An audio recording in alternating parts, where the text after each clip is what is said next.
Let's talk about the reality of this mortgage prison that a lot of people seem to have themselves in now. Stephen, we're hearing in Brisbane the catastrophising of, what has been extraordinary house prices. They're now saying maybe, could be, possibly in a year or two's time, 160K on average less. But people seriously have borrowed big. House prices fall. This is a prison for them. This is really at the heart of a lot of the big problems many everyday Australians are facing right now. Yeah, no doubt about that, Gary, but I think there was a certain inevitability to it too. When we had record low interest rates, people were always going to get into the market. It was always going to push the price of properties up, particularly when we've got governments actively strangling supply of land release and, and availability of homes. Look, this was always coming. Unfortunately, that doesn't make it any better for the people that are now stuck in it.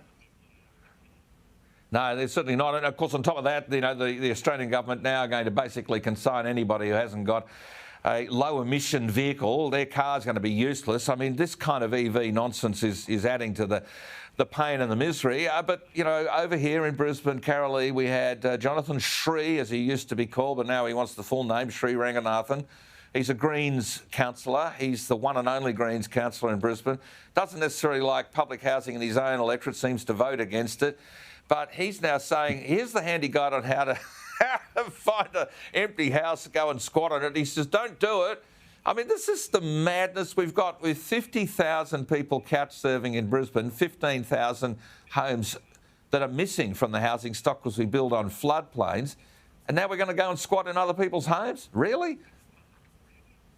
Yeah, look, I think it's a highly irresponsible post that he put out on social media, encouraging people with unoccupied dwellings around Brisbane, why don't you go and squat in them? I mean, what does he think he's doing? He's evidently trying to make a name for himself. I note that his name is about another 5 letters longer than my surname, but there we go. But anyway, I just think it's bad, and I think and there you go.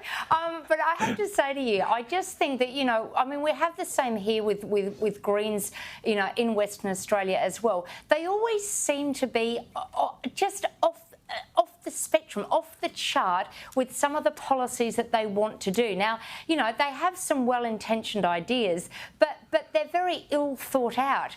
I mean, you're basically encouraging people to break the law and go and squat in people's houses. It would probably be better to try and, find out the reason as to why they can't get into a property of themselves and look at their own circumstances. But I mean, I see that he was slammed today by Adrian Skinner, and rightly so, because it's abhorrent. And of course, I noticed that he did a postscript at the end saying, oh, look, I don't want anyone to break the law. Why say anything like that? No. He's trying to make a name for himself. I put it to you, he'll go back to S by the end of it, not his full name.